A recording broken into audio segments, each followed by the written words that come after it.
लोग अक्सर यह सवाल पूछते हैं कि स्त्री की यौन इच्छा कब जागती है, जैसे यह कोई स्विच हो जिसे सही समय पर दबाया जा सके। लेकिन यह सवाल ही गलत जगह से पैदा होता है। स्त्री की इच्छा किसी घड़ी, किसी संकेत या किसी आदेश से नहीं जागती।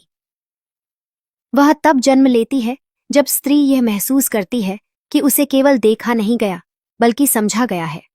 जब वह अनुभव करती है कि कोई उसकी देह से पहले उसके मन तक पहुंचा है, तब उसके भीतर कुछ हिलता है। तब उसकी चेतना में एक सागर सा कंपन होता है और उसी कंपन से इच्छा की तरंगें उठती हैं।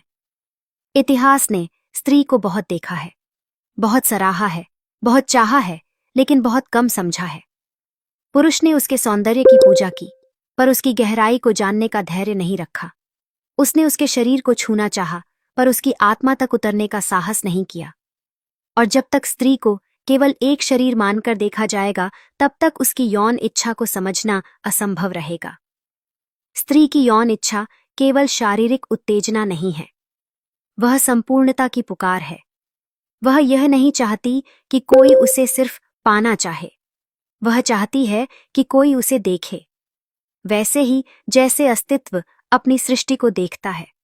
बिना स्वार्थ, बिना अपेक्षा, बिना किसी भय के उसकी इच्छा धीरे धीरे जागती है, जैसे सुबह की धूप धीरे धीरे धरती को स्पर्श करती है। पुरुष की ऊर्जा अक्सर विस्फोट की तरह होती है, तीव्र क्षणिक जल समाप्त होने वाली।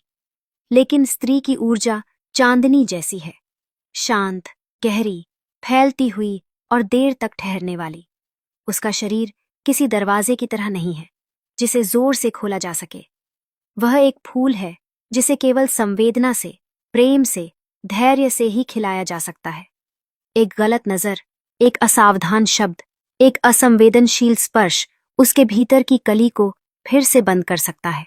लेकिन एक सच्ची दृष्टि, एक करुणा से भरा हुआ वाक्य, एक ऐसा स्पर्श जिसमें कोई जल्दी ना हो, उसे भीतर तक पिघला सकता है। उसकी इच्छा किसी दिनचर्या की मोहताज नहीं है।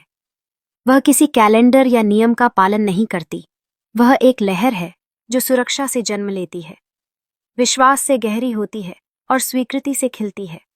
जब स्त्री को यह अनुभव होता है कि वह सुरक्षित है, कि उसके मन को सुना जा रहा है, कि उसे बिना शर्त स्वीकार किया जा रहा है, तब उसकी ऊर्जा स्वतः बहने लगती है। तब वह केवल शरीर से नहीं, पूरे अस्तित्व से प्रेम करने को तैयार होती है। अक्सर पुरुष यह मान लेते हैं कि यौन इच्छा केवल शारीरिक प्रतिक्रिया है, लेकिन स्त्री के लिए यह मन, भाव और आत्मा तीनों की संयुक्त अवस्था है। उसका शरीर केवल प्रवेश द्वार है, असली यात्रा भीतर होती है। जब कोई उसके विचारों को छू लेता है, उसकी भावनाओं को समझ लेता है, तब उसका शरीर स्वयं प्रतिक्रिया करता है। उसे भाषण नहीं चाहिए, उसे संवेदना चाहिए।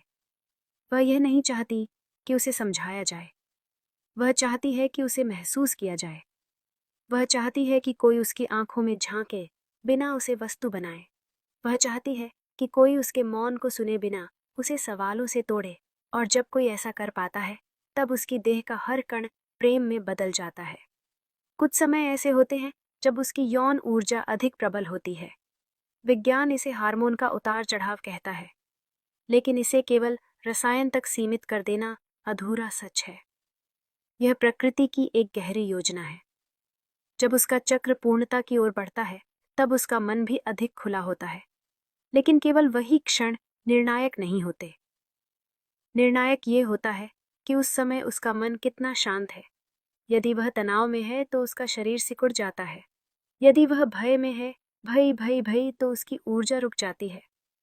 लेकिन यदि वह सहज है, सुरक्षित है, तो वही ऊर्जा बहने लगती है बिना किसी प्रयास के।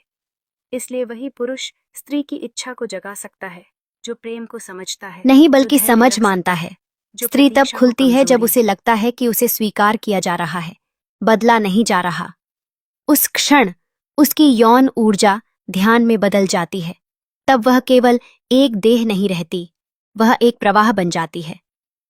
प्रेम के उस क्षण में वह अपने अहंकार को भूल जाती है, वह अनुभव बन जाती है।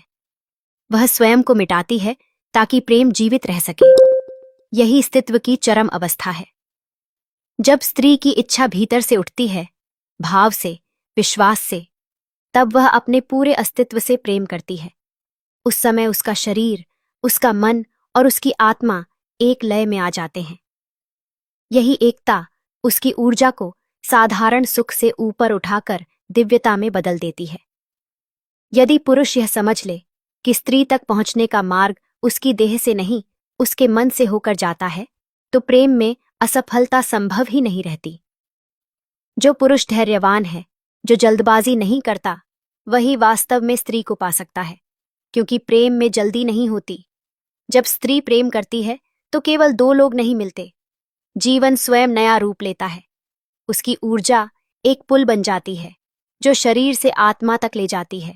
उसकी यौन इच्छा केवल जैविक नहीं है, वह आध्यात्मिक भी है। हार्मोन उसके माध्यम हो सकते हैं, लेकिन स्रोत प्रेम है। जब उसका मन प्रेम में भीग जाता है, तब वही रसायन संगीत बन जाते हैं। तब उसकी हर सांस में लय होती है, हर स्पर्श में चेतना। स्त्री के भीतर एक गहरा सागर है, कभी शांत कभी अशांत, लेकिन हमेशा गहरा। और जो उस गहराई को समझ लेता है, वही स्त्री की यौन इच्छा को नहीं, उसके अस्तित्व को जान पाता है। स्त्री के भीतर जो सागर है, उसे समझने के लिए पुरुष को अपनी जल्दी, अपनी भूख और अपनी धारणाओं को एक तरफ रखना पड़ता है। क्योंकि स्त्री की यौन ऊर्जा किसी स्विच की तरह नहीं है जिसे दबाया और चालू कर दिया जाए। वह एक प्रक्रिया है, एक यात्रा है जिसमें विश्वास पहला कदम है, सम्मान दूसरा और धैर्य तीसरा। जब तक पुरुष यह सोचता रहेगा कि स्त्री की इच्छा को वह अपने स्पर्श से जगा सकता है, तब तक वह केवल सतह पर ही घूमता रहेगा। स्त्री की इच्छा स्पर्श से नहीं, वातावरण से जागती है। वह देखती है कि उसे किस नज़र से देखा जा रहा है, भोग की नज़र से या समझ की नज़र से। जहाँ भोग है, वहाँ उसका शरीर सख्त हो जाता है। जहाँ समझ है, वहाँ वह अपने आप ढीली पड़ जाती है, खुलने लगती है। स्त्री को खोलने के लिए शब्दों की मिठास नहीं, नियत की साफ कोई चाहिए। वह बहुत जल्दी पहचान लेती है कि सामने वाला उसे पाने के लिए धैर्य रख रहा है या केवल अभिनय कर रहा है। अभिनय उसकी देह को शायद क्षण भर के लिए बहका दे, पर उसकी आत्मा कभी नहीं खुलती। और जब आत्मा नहीं खुलती, तो जो भी होता है वह केवल क्रिया होती है, अनुभव नहीं। स्त्री अनुभव चाहती है, उपस्थिति चाहती है। वह चाहती है कि कोई उसके साथ वहां हो, ना कि केवल उसके ऊपर या भीतर। यही कारण है कि स्त्री के लिए यौन इच्छा और भावनात्मक सुरक्षा अलग अलग चीजें नहीं हैं। जिस दिन उसे यह भरोसा हो जाता है कि वह सुनी जा रही है, समझी जा रही है और छोड़ी नहीं जाएगी, उसी दिन उसकी देह अपने आप प्रतिक्रिया देने लगती है।